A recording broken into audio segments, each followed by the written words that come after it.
नमस्कार दोस्तों, इस online study platform learn with path classes में आपका स्वागत है।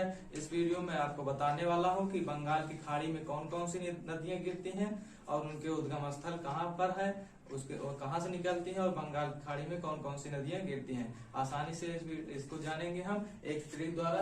ट्रिक है, हमारी ट्रिक है ब्रह्मा की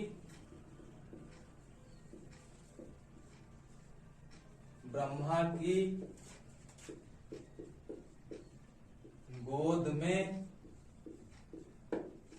गंगा। हमारी ट्रिक है ब्रह्मा की गोद में गंगा। ब्रह्मा से हो जाएगा ब्रह्मपुत्रा नदी, ब्रह्मपुत्रा नदी। इसका उद्गम स्थल, ब्रह्मपुत्रा नदी का उद्गम स्थल तिब्बत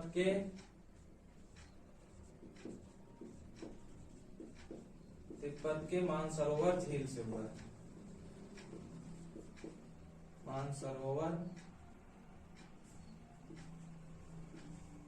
मानसरोवर झील से ब्रह्मपुत्रा का उद्गम स्थल तिब्बत के मानसरोवर झील से। उसके बाद जब ये तिब्बत से निकलती है तो इसका नाम रहता है सांखो नदी। सांखो नदी जब इंडिया में अरुणाचल प्रदेश में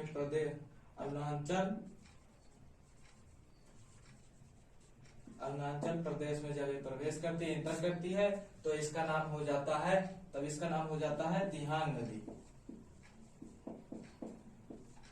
दिहांग नदी। और इसके बाद आगे चलकर जब ये नदी असम में पहुंचती है, असम में, तब इसका नाम हो जाता है ब्रह्मपुत्रा नदी। दिहांग में इसका नाम अरुणाचल प्रदेश में रहता है दिहांग। उसके बाद जब असम में पहुंचती है तब इसका नाम हो जाता है ब्रह्मपुत्रा नदी। उसके बाद आगे चलकर जब ये नदी आगे चलती है, इसी नदी में आकर एक और नदी मिल जाती है जिसका नाम है भागीरथी। जब इसमें भागीरथी आकर मिल जाती है तब इसका नाम आगे चलकर पड़ जाता है जमुना नदी। और आगे चलकर इसे हम जानते हैं पद्मा नदी के नाम से। और इसके बाद हम आ जाएंगे यहाँ पर की से कृष्णा नदी का उद्गम स्थल, यहाँ पर की से हो जाएगा कृष्णा नदी का उद्गम स्थल हो जाएगा महाराष्ट्र के मतलब महाराष्ट्र के महाबलेश्वर पर्वत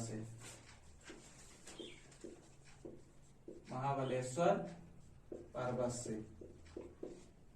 कृष्णा नदी का उद्गम स्थल महाराष्ट्र के महाबलेश्वर पर्वत से। उसके बाद की से और एक नदी होती है, इसका नाम और एक पड़ेगा, इसका नाम जो है कावेरी नदी। कावेरी नदी का उद्गम स्थल हो जाएगा कावेरी नदी का उद्गम स्थल हो जाएगा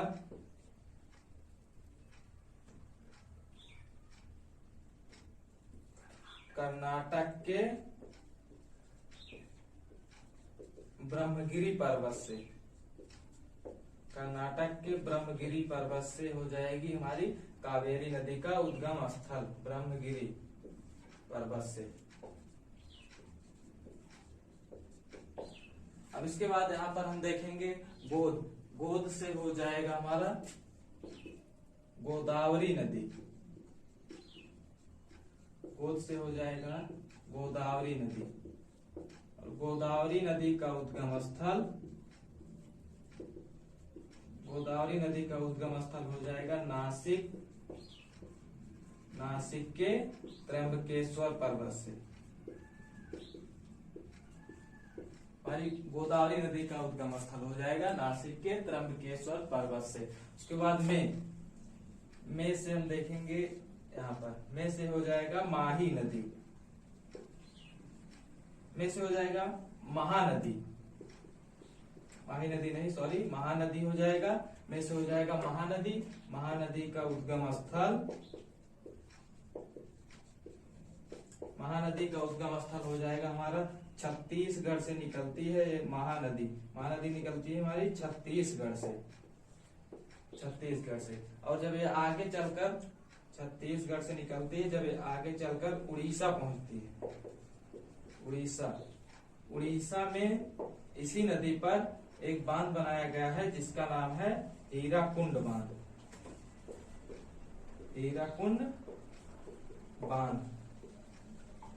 भारत का सबसे लंबा एवं बड़ा बांध है जिसकी लंबाई 4.8 किलोमीटर है, 4.8 किलोमीटर। अगर पूछे कि भारत का सबसे ऊंचा बांध, तो भारत का सबसे ऊंचा बांध हो जाएगा हमारा टिहरी बांध, टिहरी बांध। टिहरी बांध की ऊंचाई, टिहरी बांध की ऊंचाई हो जाएगी 260.5 मीटर। अगर पूछे कि भारत का सबसे लंबा एवं बड़ा बांध, तो हो जाएगा हीराकुंड बांध जिसकी लंबाई 4.8 किलोमीटर है। अगर पूछेगा सबसे ऊंचा बांध भारत का, तो हो जाएगा टिहरी बांध जिसकी ऊंचाई 260.5 मीटर है। अगर पूछे कि भारत का सबसे ऊंचा गुरुत्वीय बांध, तो भारत का सबसे ऊंचा गुरुत्वीय बांध तो हो जाएगा भाखड़ा नांगल बांध, भाखड़ा नांगल बांध। इसकी ऊंचाई है 226 मीटर, भाखड़ा नांगल बांध की ऊंचाई 226 मीटर है। अब इसके बाद हम देखेंगे गंगा नदी, गंगा नदी। गंगा नदी का उद्गम स्थल,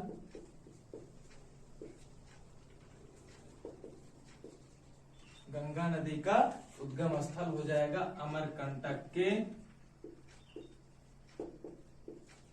अमरकंटक के गंगोत्री से निकलती है हमारी गंगा नदी, अमरकंटक के गंगोत्री से निकलती है हमारी गंगा नदी। इस नदी पर जहां पर भागीरथी,